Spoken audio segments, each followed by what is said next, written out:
अपने चंचल मन को एवं चंचल उपयोग को स्थिर करने के लिए जिनवाणी माता के माध्यम से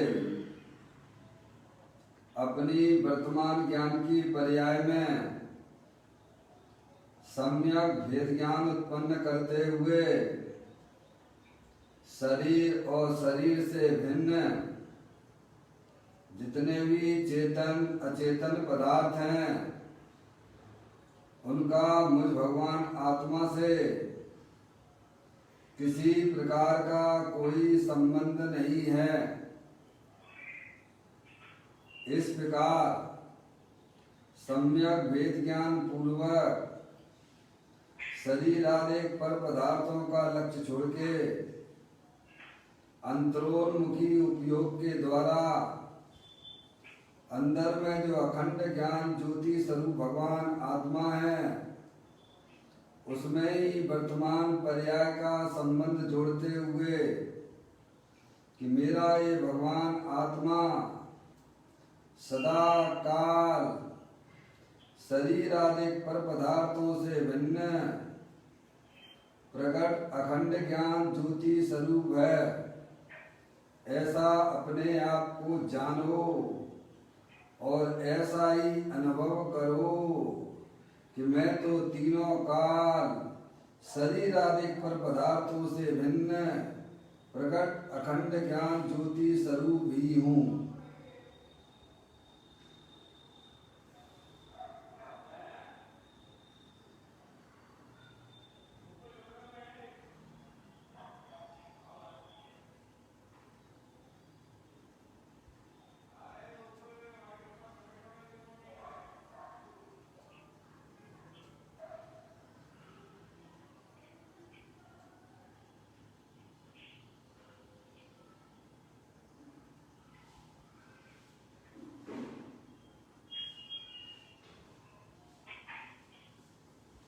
इसी प्रकार से संसार अवस्था में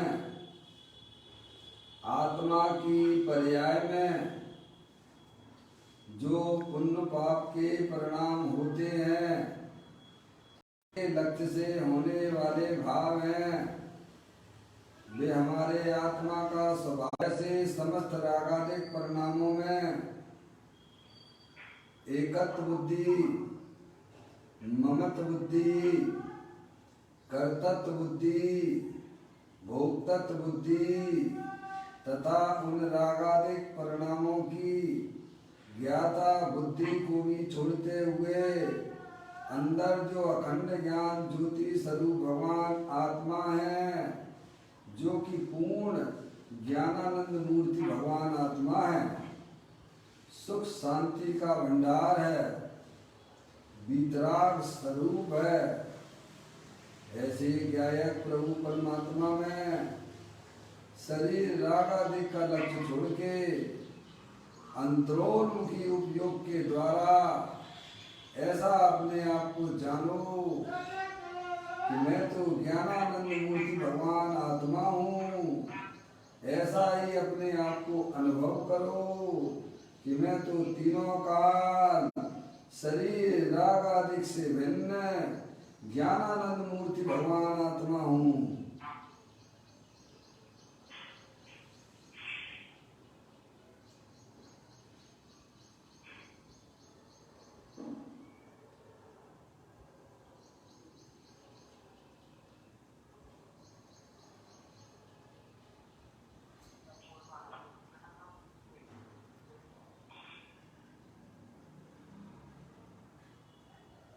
इसी प्रकार से संसार अवस्था में आत्मा की पर्याय में जो पर के लक्ष्य से होने वाला ज्ञान है वह परलक्षी ज्ञान भी हमारे आत्मा का स्वभाव नहीं है। ऐसे समस्त परलक्षी ज्ञान में भी सम्यक भेद ज्ञान उत्पन्न करते हुए कि मेरा ये भगवान आत्मा शरीर रागादिक परिणतियाँ और परलक्षी ज्ञान की पर्याय से विभिन्न प्रकट अखंड ज्ञान ज्योति स्वरूप है। ऐसा अपने आप को जानो और ऐसा ही अनुभव करो कि मैं तो तीनों काल अखंड ज्ञान ज्योति स्वरूप भगवान आत्मा हूँ।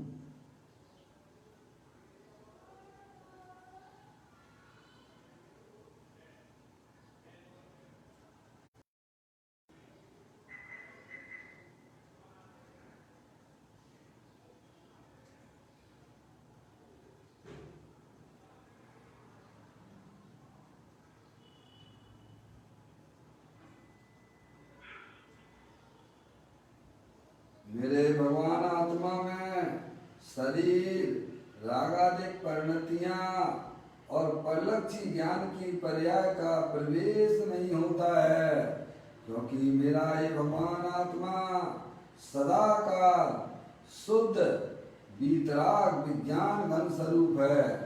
ऐसा अपने आप को जानो और ऐसा ही अनुभव करो कि मेरे आत्म स्वरूप में बाहरी किसी भी वस्तु का प्रवेश नहीं होता है। मेरे आत्म स्वरूप में रागादिक परिणतियों का भी प्रवेश नहीं होता है। मेरे आत्म स्वरूप में परलक्षी ज्ञान की पर्याय का भी प्रवेश नहीं होता है, क्योंकि मेरा ये भगवान आत्मा सदाकाल शुद्ध वीतराग विज्ञान घन स्वरूप है।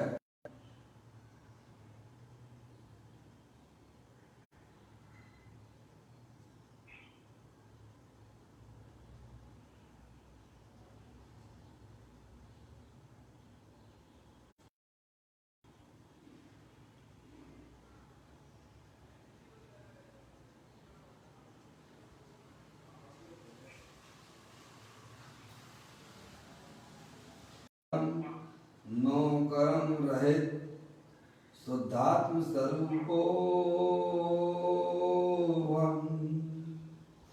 मेरा ये भगवान आत्मा सदा काल ज्ञानावर्णादि द्रव कर्म मोराग देश भाव कर्म शरीर रहे, मैं तो परम पवित्र शुद्धात्मा हूँ। ऐसा अपने आप को जानो और ऐसा ही अनुभव करो कि मैं पवित्र शुद्धात्मा ही हूँ।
द्रव दृष्टि जिनेश्वर और पर्याय दृष्टि जिनेश्वर की चर्चा महान ग्रंथ के माध्यम से हम और आप यहाँ इसका स्वाध्याय कर रहे हैं। पुस्तक को निकाल लीजिएगा। आज का बोल है 708 नंबर का बोल है, पेज नंबर 163 पर यह बोल चल रहा है।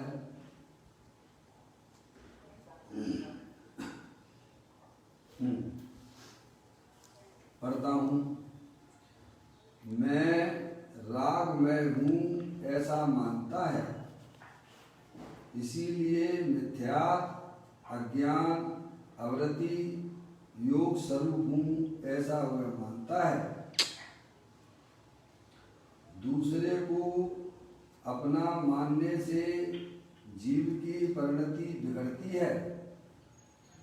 दया दान भक्ति पूजा का शुभ राग भले हो, परंतु उसमें एकत्र बुद्धि होना वह आश्रव का कारण है और उससे भेद करना पृथकता मानना वह संवर का कारण है। देखिएगा, हमारी आत्मा की पर्याय में सम्यक दर्शन की पर्याय कैसे प्रकट हो, वह समीचीन ज्ञान के माध्यम से ही पॉसिबल है।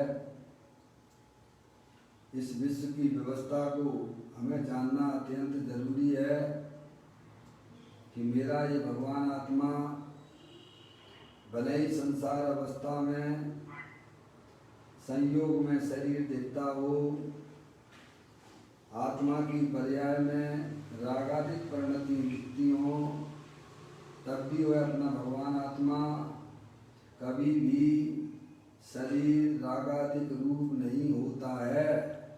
ऐसे सच्चे ज्ञान और श्रद्धान के बिना आत्मा की पर्याय में निराकुलता रूप संवर निजरा प्राप्त नहीं होते हैं। इस जीव के भव का अंत अगर जब आएगा तब यह अपने आप को ज्ञानानंदमय रूप से जानेगा मानेगा। समझ लें आप, संवर की पर्याय कैसे प्रकट होती है? वैर मुक्ता से प्रकट नहीं होती है, अपने गायक प्रभु परमात्मा के सन्मुख होने से होती है। आगे में ये सारी मिथ्या मान्यताएं जो अनादिकाल से हमारे साथ चली आ रही हैं कि जिस शरीर में मैं जाता हूँ उस शरीर रूप से मैं अपने आप को जान रहा हूँ मान रहा हूँ, यह हमारे आत्मा का स्वरूप नहीं है। ये समस्त दुख का कारण हुआ करता है। आत्मा में प्रकट होना वही वास्तव में संवर कहलाता है। समझना, आज तक ऐसी पर्याय की उत्पत्ति भाई साहब हमारी आपकी आत्मा में कभी नहीं हुई है। अगर अपनी आत्मा में अतीन्द्रिय आनंद प्रकट करना हो, वर्तमान पर्याय में सुखी होना हो, तो उसके लिए ज्ञानी हमें बारंबार समझाते हैं।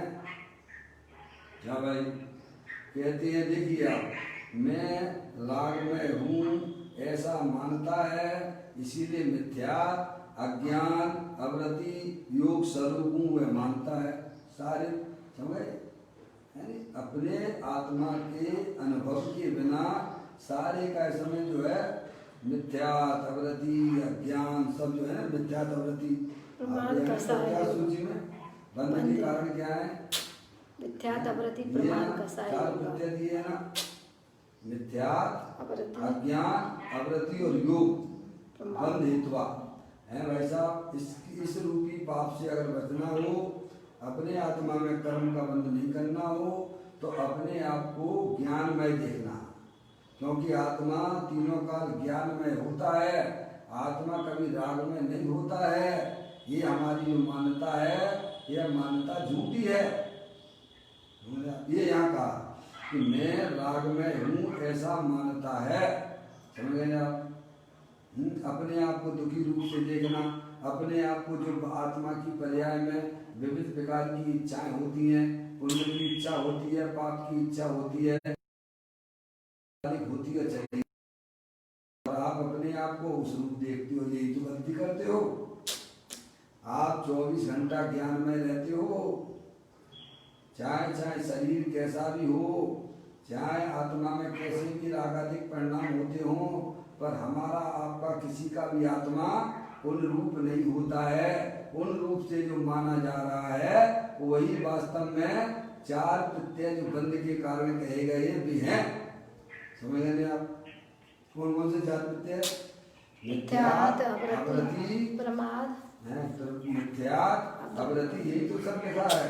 मिथ्यात, अज्ञान, वृत्ति और योग। समझे आप? अगर अपनी आत्मा में भाई साहब निराकुलता रूप पर्याय उत्पन्न करनी है तो जैसा वस्तु स्वरूप है वैसा ज्ञान प्रदान कीजिए। आप चेतन सब भगवान आत्मा है, आप अपने आप को शरीर से मत देखिएगा। आप अमूर्तिक हो, ज्ञान के भंडार वाले हो, चेतनेश्वर हो। आपके अंदर इतना इतना आनंद भरा हुआ है कि भाई साहब आपने कभी देखा नहीं है, कभी हमने अपने आत्मा के स्वरूप को नहीं समझा है। समझेंगे आप? जे स्वरूप समझे बिना पावे दुख अनंत, समझाऊं ते पद नमो श्री सतगुरु भगवान। तो यहाँ कहते मैं राग में हूँ, ये महान अज्ञान है, क्योंकि आत्मा कभी भी राग में नहीं होता है। मैं आपसे पूछता हूँ शक्कर का स्वरूप कैसा होता है? मीठा। अरे शक्कर भले ही आपकी जो ठंडाई में डली हो, उस समय नमक भी डला हो, तो शक्कर कभी नमक रूप हो जाती है क्या? क्या नमक शक्कर रूप होता है क्या? है? जब वहां नहीं हो रही है मिलावट तो हमारे आत्मा में कैसे हो सकती है? क्या रागादिक परिणतियां संसार अवस्था में होती अवश्य हैं। संसार अवस्था में शरीर भी होता है, पर हमारा भगवान आत्मा ज्ञानेश्वर कभी भी राग रूप नहीं होता है। क्या भाई साहब? अपने आप को कभी भी भाई साहब दुख रूप से नहीं देखना, अपने आप को देखना तो आनंद रूप से देखना, अतीन्द्रिय आनंद रूप से देखना। समझ में आया भाई साहब? क्योंकि ये देखना और ये मानना ये वस्तु स्वरूप के अनुरूप है, और विपरीत मानना क्या मानना? जो तुम कभी हो नहीं रहे हो, होते ही नहीं हो। अगर आत्मा शरीर रूप परिणमन कर जाए, अगर आत्मा राग रूप परिणमन कर जाए तो शरीर राग आदि तो बदल जाते हैं, तो जानने देखने वाला पदार्थ भी बदल जाएगा ना? हैं? राग तो आके चले जाते हैं विविध प्रकार के। आप देखिए, सुबह से देखिए, आप 24 घंटा में देखिए, देखो राग तो रहेगा, राग तो रहेगा। भूमि का अनुसार राग रहता है, लेकिन मैं कभी राग रूप नहीं होता है। मैं तो जानने देखने वाला हूँ, राग का भी जानने देखने वाला हूँ, शरीर का भी जानने देखने वाला हूँ। सुपर प्रकाशक शक्ति से संपन्न हूँ, मंडित हूँ मैं। और जहाँ आपने एक घड़ा उल्टा रखा वहाँ समझ लेना चाहिए भाई साहब सारे घड़े उल्टे हो गए, सब बंद चलेंगे। फिर मिथ्या रूपी घड़े हैं, समझे ना? मिथ्या रूपी मानता कि आप कभी चेतन से ना तो राग रूप होते हो और ना कहीं समय जल रूप होते हो। होगा कैसे? है? एक द्रव दूसरे द्रव में बिल्कुल भी नहीं मिलता है। ये मिलावट की जो हमारी अंदर में इच्छाएं होती हैं, ये मिथ्यात भरी हुई हैं। निज को निज पर को पर जान, फिर दुख का नहीं लेस निशान। अपना अंश पर में ना मिलाना और पर का अंश अपने में ना मिलाना, बस इतनी सी आपको कला आना चाहिए। क्या भाई साहब? ज्ञानी जीव क्या करते हैं भाई साहब? हर समय कैलकुलेशन में चलते हैं, निर्विकल्प रूप से चलते हैं। ऐसा उन्होंने अपनी आत्मा में ऐसे तत्व का अभ्यास किया है। समझे? जानते हैं रागादिक परिणतियां गुण स्थान प्रमाण चलती हैं, लेकिन वे मेरा कोई स्वरूप नहीं है। आपने अपने आप को एक घड़ा उल्टा रखा तो बाकी के सारे घड़े उल्टे लगने वाले हैं। अरे भाई, मैं तो चेतन सब भगवान आत्मा हूँ, ज्ञानानंद मूर्ति स्वरूप वाला हूँ। राग है, राग की अस्थि है, पर मेरे ज्ञाया प्रभु परमात्मा में उसकी नास्ति है। क्या? ऐसी अस्थि की मस्ती में ज्ञानी जी मस्त रहते हैं। अज्ञानी जीव हर समय हर जगह शरीर रूप से अनुभव करता है, दुख की पर्याय आई भाई साहब, उसको भी अपने में मिलाने की कोशिश करता है, पर मिलता है क्या? तो यहाँ कहते हैं कि मैं राग में हूँ। पहले अपना निर्णय करो कि मैं कौन हूँ। रागादिक परिणाम यानी आश्रव तत्व, मोराग देश के परिणाम वे राग आश्रव तत्व कहलाती हैं। और जानने देखने वाला पदार्थ वह आत्मा है, अमूर्तिक है। राग भी अमूर्तिक है और चैतन्य स्वरूपी भगवान आत्मा भी अमूर्तिक है। शरीर है वो जड़ है, मूर्तिक है। इसके अलावा क्या है बोलो भैया?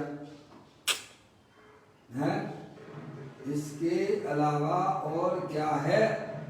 विराजे रामायण घटनाई मरमी हो इस मर्म जो जाने मूर्ख माने नाई विराजे रामायण घटमाई है भाई साहब। आत्म ज्ञान ज्ञान शास्त्र का निचोड़ ये निकलता है कि भाई साहब मैं चेतनेश्वर भगवान आत्मा हूँ और ये रागादिक परिणतियाँ हमारे गुण स्थान प्रमाण चलती हैं, संसार अवस्था में चलती हैं, पर उनकी रुचि छोड़ दीजिएगा, हैं?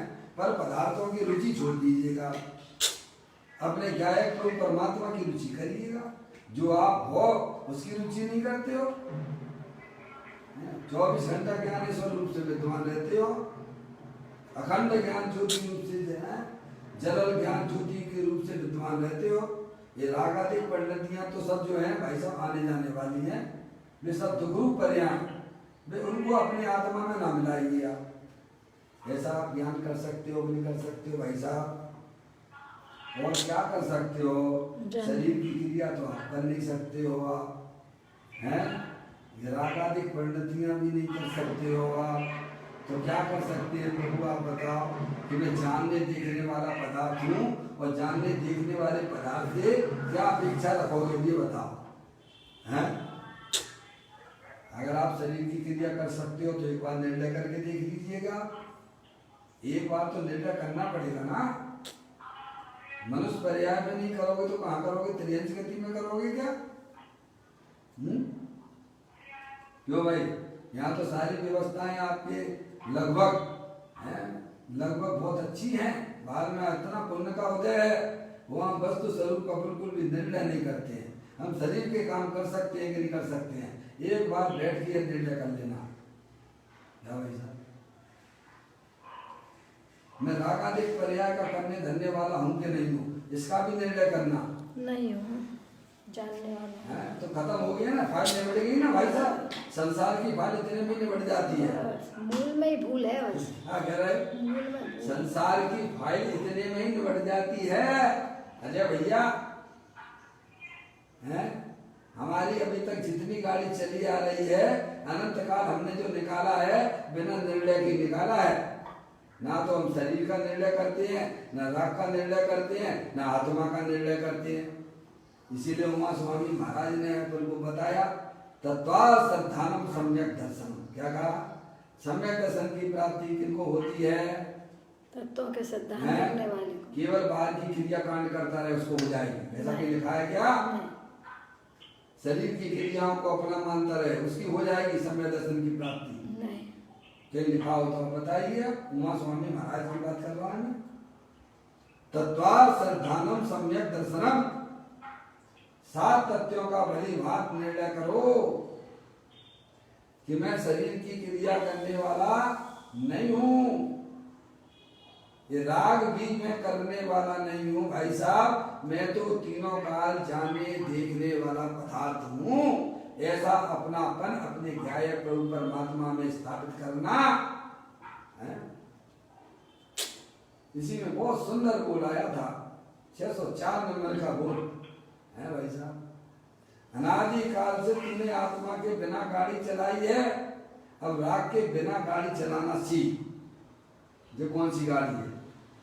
ये मोक्ष मार्ग की गाड़ी है। ये गाड़ी तैयार जो अपने शुद्धात्मा के ऊपर बैठता है और मोक्ष मार्ग में गमन करता है। जो शरीर रागादिक के ऊपर बैठता है वह संसार रूपी है, संसार में दुखी दुखी दुखी दुखी दुखी दुखी दुखी दुखी, हर पर्याय पर्याय में दुख होता है, भाव मरण होता है। समझ गए आप? शरीर और रागादिक की रुचि करने वाला जीव हर समय भाव मरण करता है, और अपने शुद्धात्मा की रुचि करने वाला जीव हर समय आनंद में रहता है। क्या भाई साहब? अब आपके पास सब चीजें हैं, आपको देख लीजिए आपको कहाँ पर बैठना है। आपको शरीर की रुचि है तो अनादिकाल से तो बैठे ही हो, वहां उठो ना वहां से भाई साहब। ऐसी जगह बैठिए जहाँ कोई आपको उठा नहीं सकता है, वह एकमात्र अपना शुद्धात्मा है। क्यों? ऐसा अपना त्रिकाली ध्रुव भगवान आत्मा है जो अनंत शक्तियों के भंडार वाला है। उसके पास जाके चले जाइए आप, ना आपको सुख मिले, ना आपकी पर्याय में अतीन्द्रिय आनंद है, शांति ना मिले, तो ज्ञानी कहते तो हमारे पास चले आना। और बोलो, गारंटी देते हैं। आज के समय में गारंटी कुछ नहीं है, लेकिन ज्ञानी आज भी गारंटी देने के लिए तैयार बैठे हैं।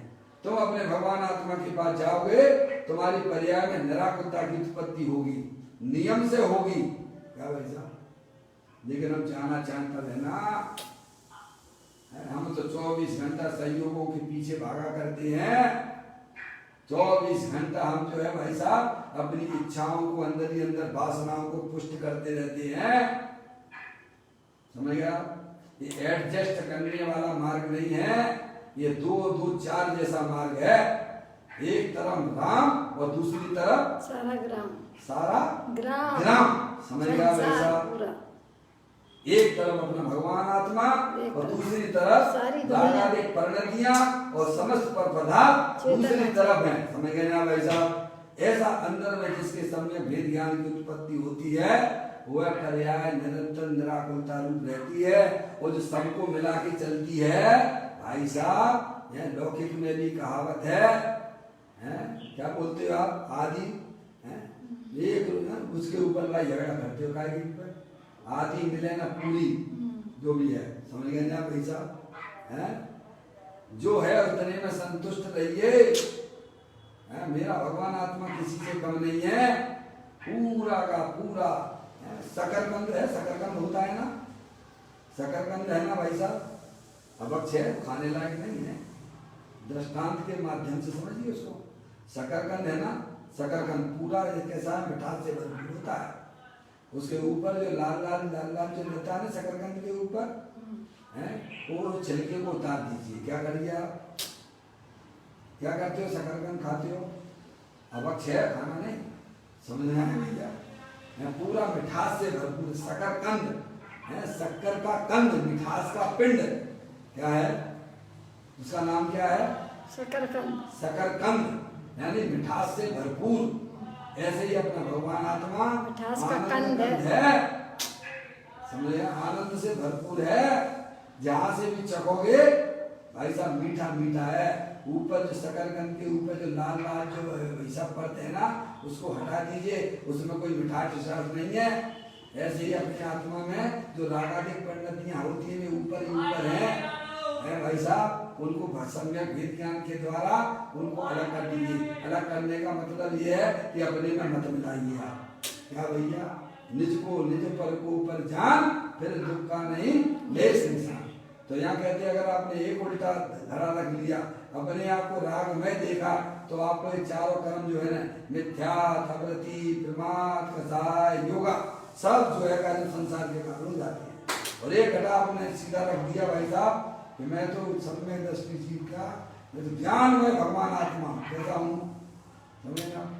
ऐसा ज्ञान में जब आपने देखा, तो भाई साहब सब जो है ना, सब जो है ना आपके अवृत्ति आदि है, सब न्यूट्रल हो जाते हैं, सब दुख मिट जाते हैं, सब दुख मिट जाते हैं एक आत्मा हो जाने पर।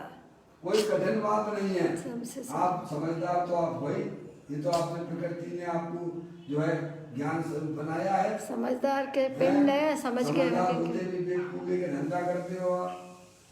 अरे इच्छाएं होती हैं, पर वे इच्छाएं हमारे कोई आत्मा के अंदर थोड़ी चली गई हैं। इसीलिए ज्ञानी जीव कभी भी अपने आप को राग में नहीं देखता है। ज्ञानी जीव अपने आप को ज्ञान में देखता है। कैसा देखता है? अरे जिधर हवा चल रही है उसी साइड में तो पतंग उड़ाओगे कि विपरीत दिशा में उड़ाओगे?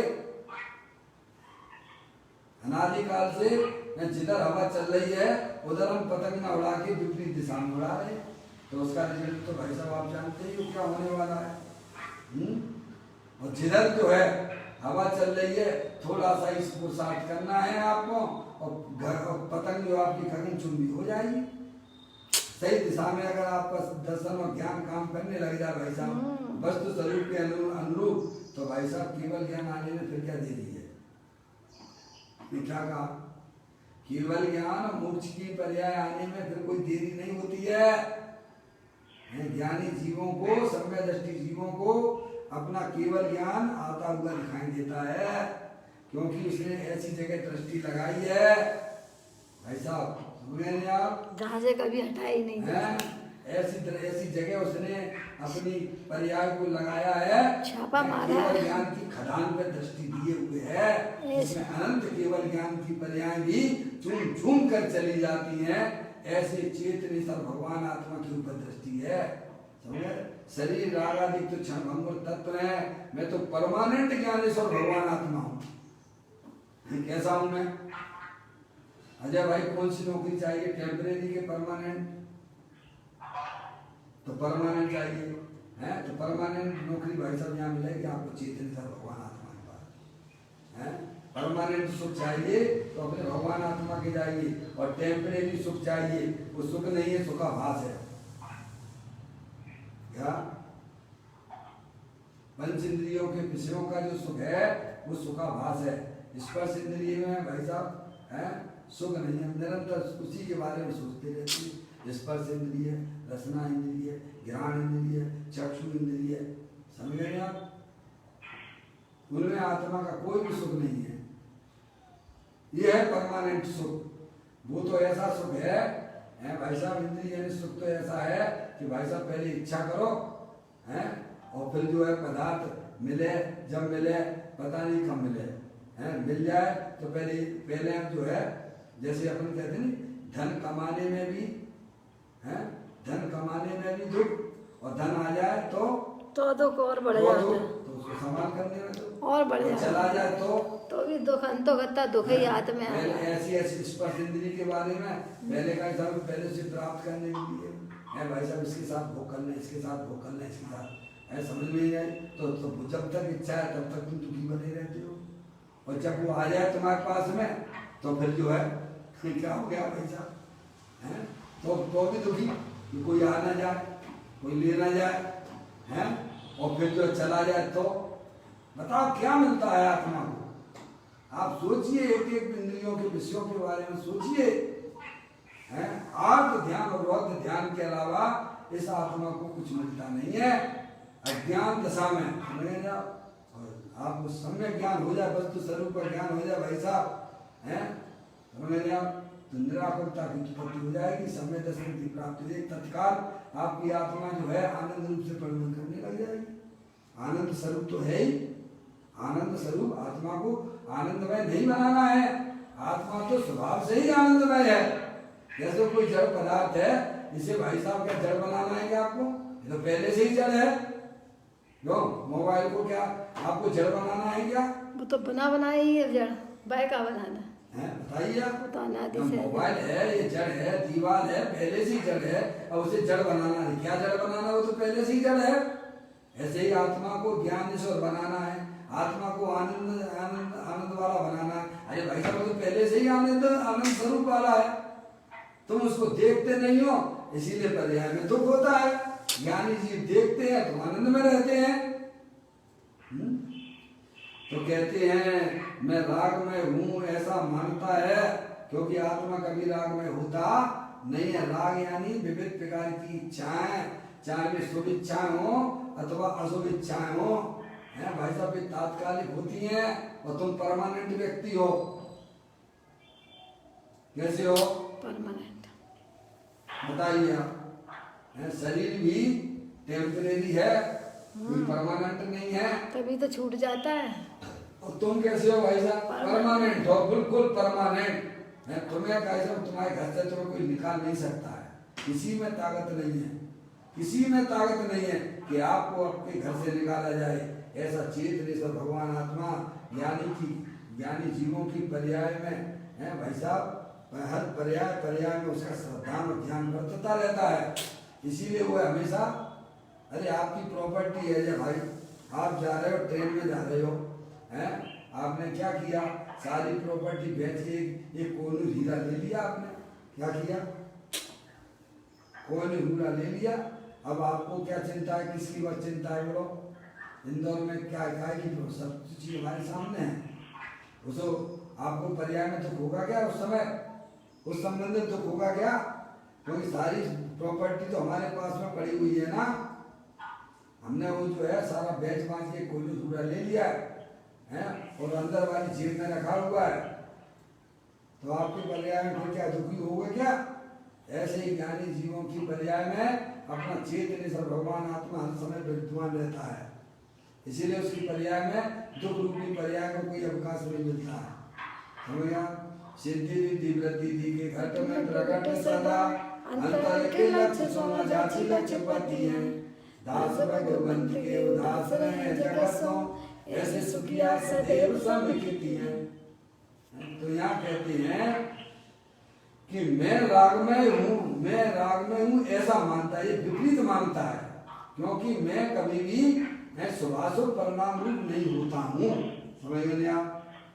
राग का और आत्मा का कोई संबंध ही नहीं है। क्या कहा भाषा? जैसे शरीर का और आत्मा का कोई संबंध नहीं, दोनों विपरीत हैं, लक्षण विपरीत है। शरीर जो है वह जड़ है, स्पर्श रसगंध वर्ण वाला है, और आत्मा चेतनेश्वर है, जानने देखने वाला है। शरीर मूर्तिक है और आत्मा अमूर्तिक है। बोलो क्या संबंध है शरीर का और आत्मा के साथ में? अत्यंत भाव है, कोई संबंध नहीं है। भैया क्या संबंध है आत्मा का? अजय भाई, तुम्हारा आत्मा का इस शरीर से क्या संबंध है? अजय कुमार से क्या संबंध है? अजय भाई, आपका शरीर से क्या संबंध है? लेना न देना का समय अपन परेशान कौन के? पड़ोसी की वजह से परेशान है।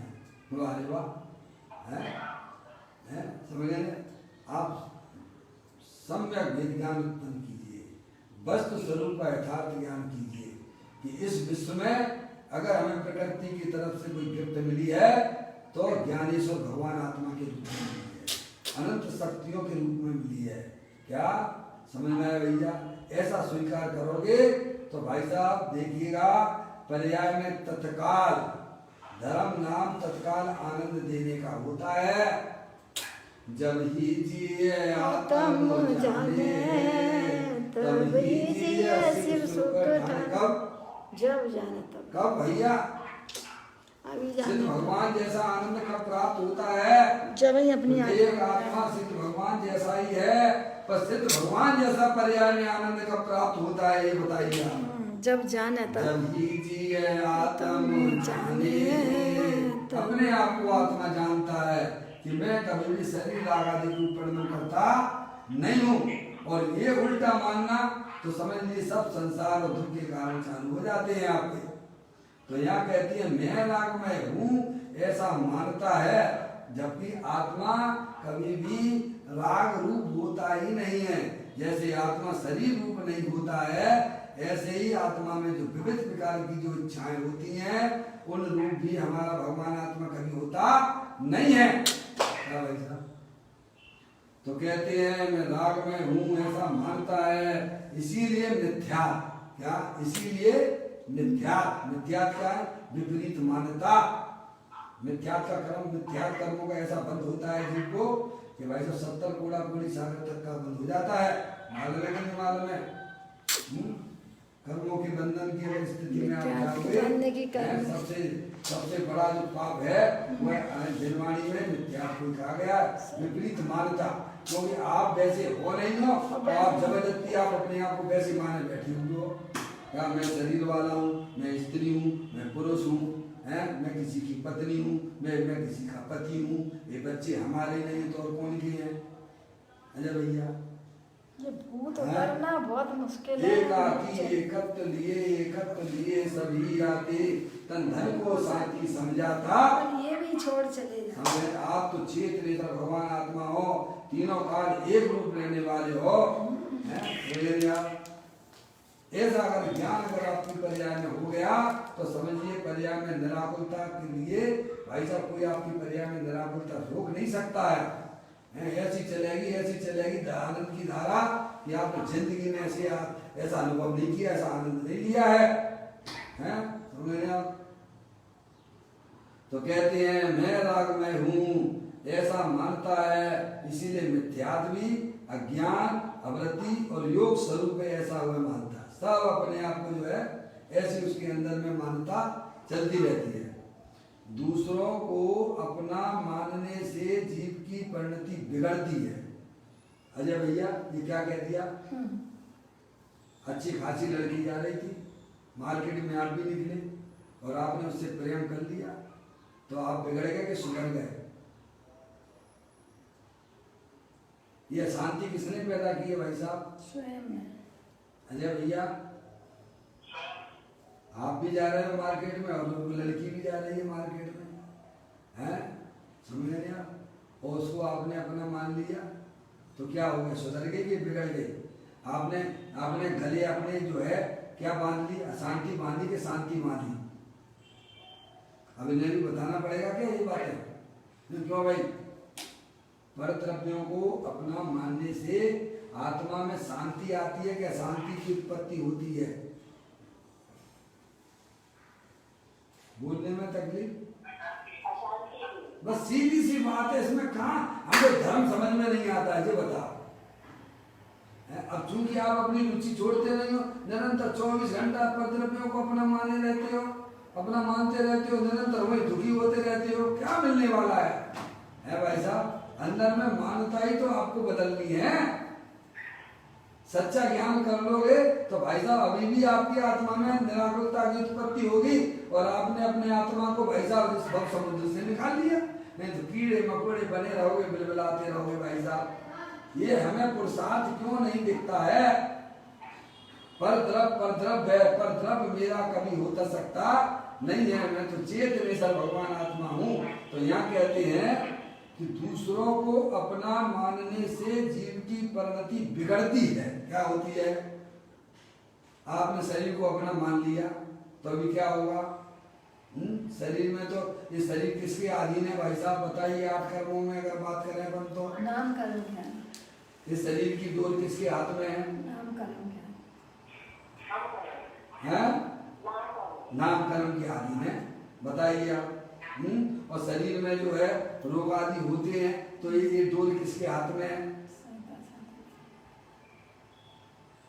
शरीर में रोग आदि होते हैं तो इसकी डोर किसके हाथ में है? फिर तुम तो पता नहीं कौन कौन के मारे मर के बैठ गए हैं। शरीर में रोग होता है तो भाई साहब वेदनी कर्म है, असाता वेदनी कर्म है कि नहीं? अब आप परिचित चीजों को अपना माने बैठे हो, 1 नंबर के चूर हो। बोलो शरीर मिलेगा कि नहीं मिलेगा?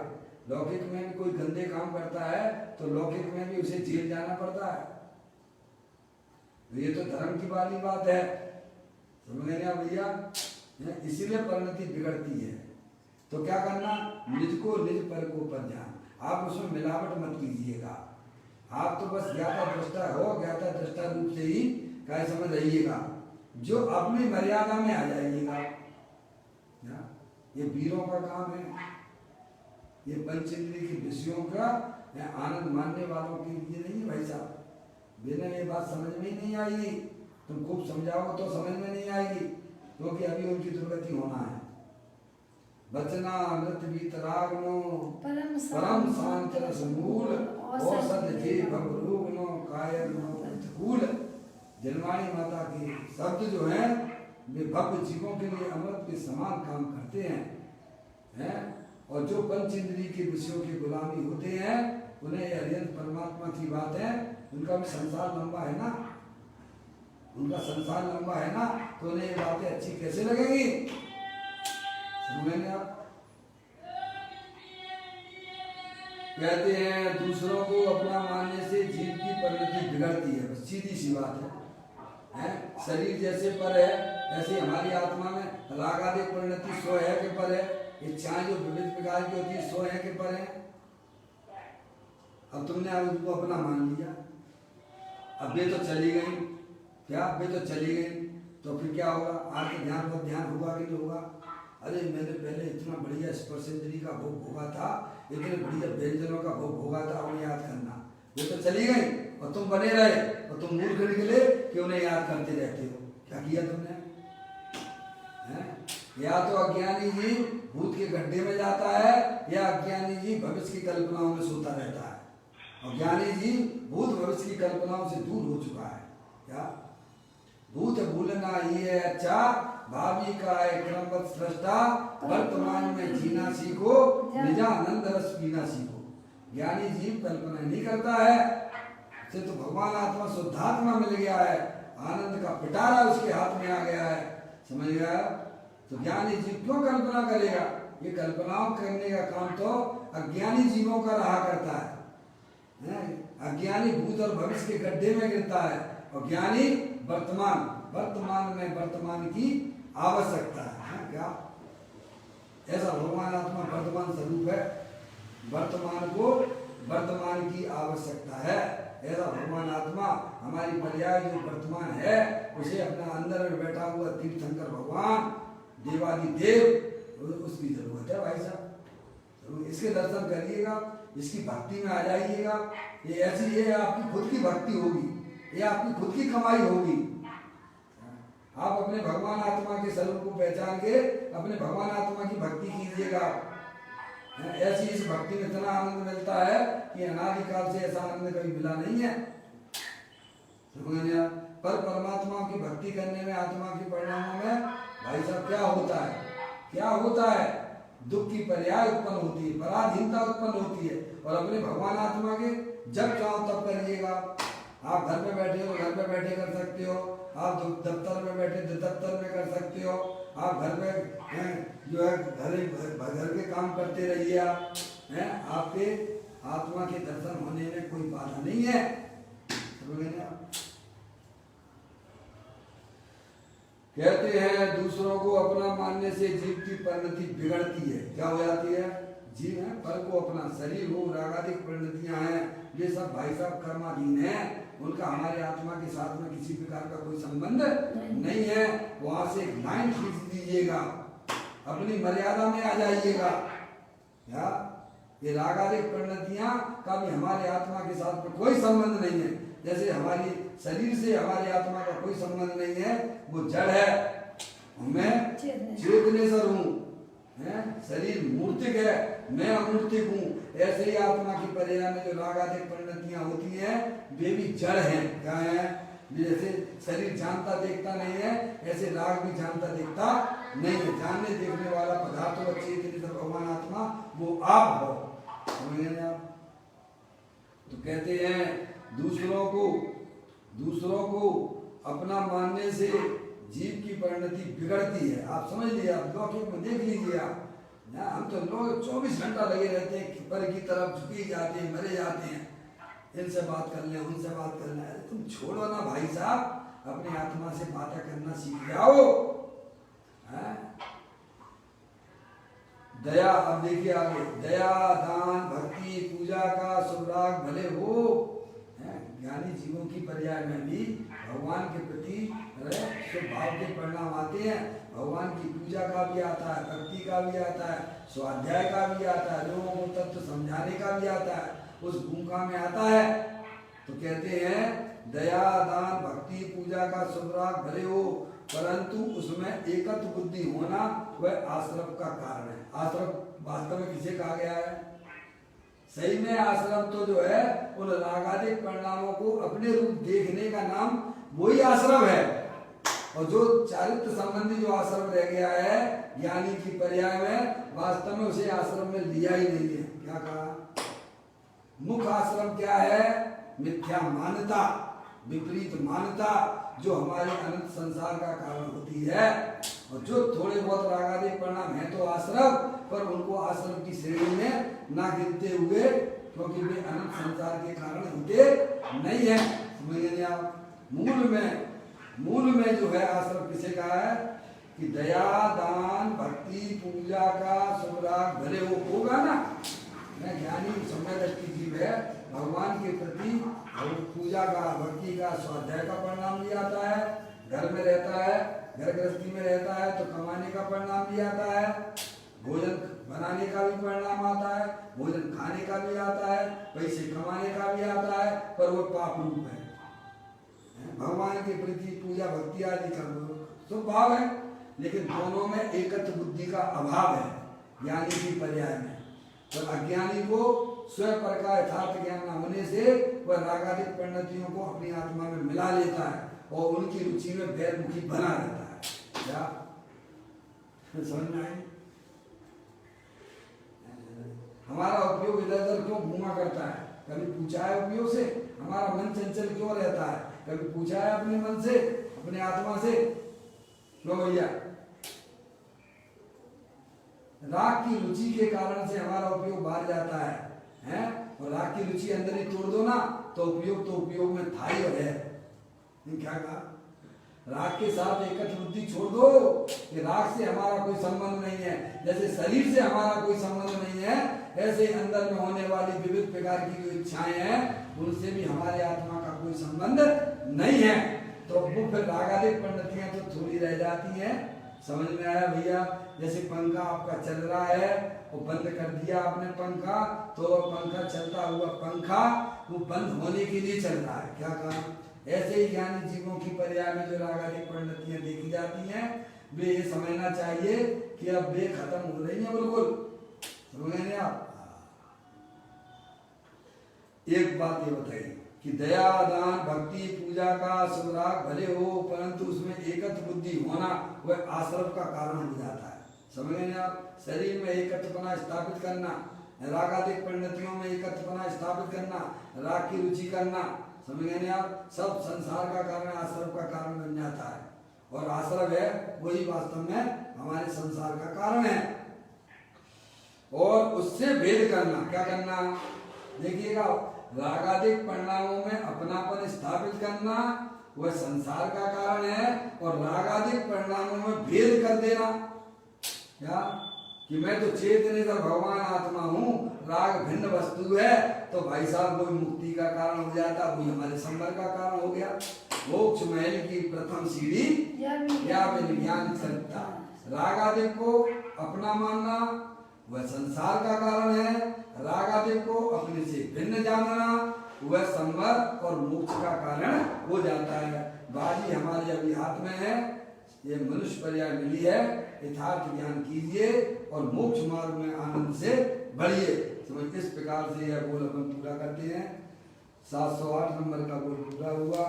कल फिर एक नए गोल के साथ में चैतन्य काय स्मरण प्रतिक्षण करो रे, भव के अनंत दुख को पल में हरो रे, आश्रय अनंत निज सुख निदान पाओ, गाओ रे नित इसी के गीत गाओ।